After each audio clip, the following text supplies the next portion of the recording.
बुलढाणा जिल्ह्यातील नांदुरा तालुक्यात होऊ घातलेल्या महत्त्वाकांक्षी जिगाव या प्रकल्पाला महामानव डॉक्टर बाबासाहेब आंबेडकर भीमसागर प्रकल्प जिगाव असे नाव द्या याकरिता MIMचे नांदुरा शहर अध्यक्ष शेख गफरू यांच्या नेतृत्वात 16 जून रोजी तहसीलदार मार्फत जिल्हाधिकारी यांना निवेदन देण्यात आले आहे।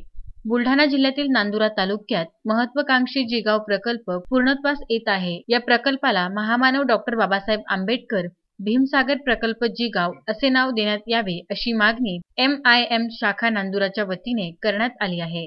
कारण डॉक्टर बाबासाहेब आंबेडकरांनी दिलेलं पाण्याचं योगदान की ज्यामुळे देशात भाकरा नांगल, दामोदर भली सारखे प्रकल्प उभे राहिले। डॉक्टर बाबासाहेब आंबेडकरांनी एकाच वेळी अनेक खात्यांची जबाबदारी घेतली।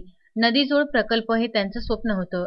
डॉक्टर बाबासाहेब आंबेडकर 13 खात्यांचे मंत्री होते। त्यांनी संपूर्ण देशाला पिण्यासाठी, शेतीसाठी पाणी मिळाले पाहिजे म्हणून मोठे प्रकल्प व योजनांची आखणी करून काही प्रकल्प निर्माणास नेले। यासारखे महत्त्वपूर्ण योगदान डॉक्टर बाबासाहेब आंबेडकरांचे आहे। तर या प्रकल्पाला महामानवाचे नाव का देण्यात येऊ नये असा सवाल MIMच्या वतीने करण्यात येत आहे। म्हणून MIMच्या वतीने सुद्धा ही मागणी करण्यात येत आहे। निवेदनावर MIMचे महासचिव आसिम खान, करीम खान, पठाण मोहम्मद मजहर, कलीम परवेज, मोहम्मद नवेद, शेख मोहसिन, शेख हमीद, शेख जाकीर यांच्या सह्या आहेत। आज आम्ही ऑल इंडिया मजलिस इत्तेहादुल मुस्लिमीन नांदुरा शहरातर्फे आज जे जिगाव प्रकल्प इथं सध्या सुरू आहे व जिगाव प्रकल्प पूर्ण होत आलेला आहे।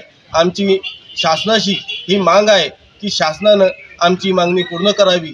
जिगाव प्रकल्पाला भीमसागर नाव असे देण्यात यावे ही आमची विनंती आहे। जे महामानव डॉक्टर बाबासाहेब आंबेडकर यांनी देशासाठी जे योगदान दिलेले आहे, शेतकऱ्यांसाठी जे योगदान दिलेले आहे, या जिगाव प्रकल्पापासून आमच्या शेतकऱ्यांना व सगळं गोरगरीब लोकांना पाणी भेटणार आहे। तर आमची हीच विनंती आहे की ज्याप्रमाणे डॉक्टर बाबासाहेब आंबेडकरांनी आज आपल्या देशासाठी योगदान दिलेलं आहे तर यांचं भीमसागर प्रकल्प हे नाव देण्यात यावे ही अशी आमची मागणी माननीय जिल्हाधिकारी साहेब, मुख्यमंत्री साहेब, आमचे खासदार माननीय इम्तियाज जलील साहेब व राष्ट्रीय अध्यक्ष बॅरिस्टर असुद्दीन अवीसी साहेब यांच्याकडे ही विनंती आहे। पुरुषोत्तम भातुरकर, विदर्भ न्यूज, नांदुरा।